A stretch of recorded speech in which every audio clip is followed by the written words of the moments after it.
আসসালামু আলাইকুম। আজকে আমরা অ্যাডোবি ফটোশপের একটা মজার টুলের সাথে পরিচিত হব, যে টুলটা নরমালি আমরা ক্লায়েন্টের জন্য কাজও করতে পারি, আবার এটা আসলে আমাদের মজার জন্য ব্যবহার করতে পারি।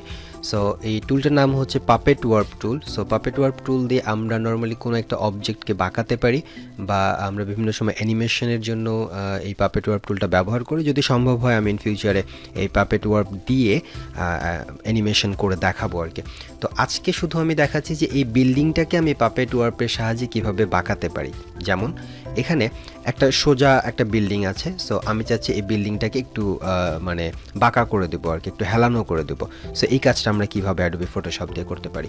তো এই কাজটা করার আগে প্রথমে আমাদের যে বিল্ডিংয়ের লেয়ারটা আছে, এখানে কিন্তু দুইটা লেয়ার আছে, একটা হচ্ছে বিল্ডিংয়ের লেয়ার এবং একটা হচ্ছে ব্যাকগ্রাউন্ড। তো বিল্ডিংয়ের যে লেয়ারটা আছে, যেহেতু আমি বিল্ডিংটাকেই বাঁকাবো, সো বিল্ডিংয়ের লেয়ারটাকে একটা কপি নিয়ে নিলাম, কন্ট্রোল জে দিয়ে লেয়ার কপি করলাম, এবং হচ্ছে নিচের যে লেয়ারটা সেটাকে আমি আপাতত অফ রাখছি। সো এটা আমরা কপি নিলাম কেন, কারণ ইন ফিউচারে যদি প্রয়োজন হয় তাহলে আমরা ইমেজটাকে আবার ব্যবহার করতে পারবো। আর যদি আমরা একবারে সেটাকে মানে ইফেক্ট দিয়ে দেই তাহলে পরবর্তীতে সেটা কিন্তু আর ঠিক করতে পারবো না, বা আসলে সেটা নষ্ট হয়ে যাবে। তো যাই হোক, আমরা হচ্ছে একটা লেয়ার অফ করলাম এবং একটা লেয়ার সিলেক্ট থাকা অবস্থায় আমাদের নেভিগেশন মেনু থেকে আমরা এডিট এই অপশনে যাব। এখান থেকে দেখা যাচ্ছে যে পাপেট ওয়ার্প নামে একটা অপশন আছে, এখানে জাস্ট ক্লিক করব। সো এখানে যখনই আমরা ক্লিক করছি তখন যে লেয়ারটা সিলেক্ট আছে সেই লেয়ারের উপরে বা সেই লেয়ারের অবজেক্টের উপরে দেখবেন যে অসংখ্য পাথ তৈরি হয়ে যাচ্ছে বা অসংখ্য লাইন তৈরি হয়ে যাচ্ছে। তো এরপরে আমাকে যেটা করতে হবে, আমি আসলে করতে চাচ্ছি কি বিল্ডিংটাকে মাঝ থেকে বাঁকাতে চাচ্ছি, অর্থাৎ বেসে ঠিক থাকবে, উপর থেকে আমি এটাকে ধরেন যে এটাকে আসলে এদিকে মানে হেলানো করে দেবো আর কি।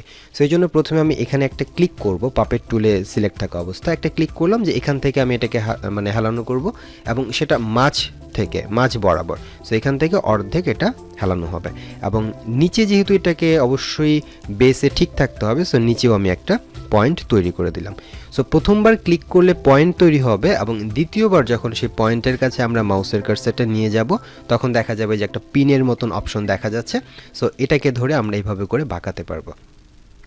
সো দেখেন বিল্ডিংটাকে আমরা কিন্তু হচ্ছে খুব সুন্দরভাবে বাঁকাতে পারছি, এবং আমি যদি এখান থেকে ইন্টার প্রেস করি কিংবা এই চেক মার্কে ক্লিক করে দিই তাহলেই দেখা যাবে যে আমাদের বিল্ডিংটা কিন্তু বাঁকানো হয়ে গেছে।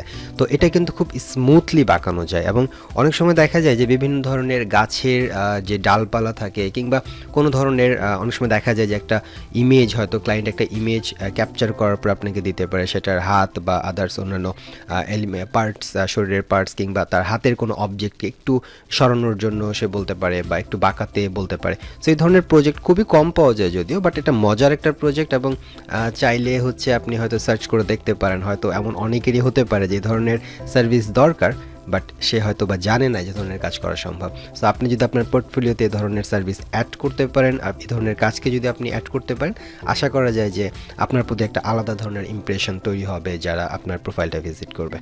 সো আশা করি ভালো লাগলো আমাদের পাপেট ওয়ার্প টুলের এই মজার ছোট্ট একটা কাজ। যদি ভালো লাগে অবশ্যই লাইক, কমেন্ট এবং শেয়ার করবেন, এবং অবশ্যই চ্যানেলটা সাবস্ক্রাইব করবেন।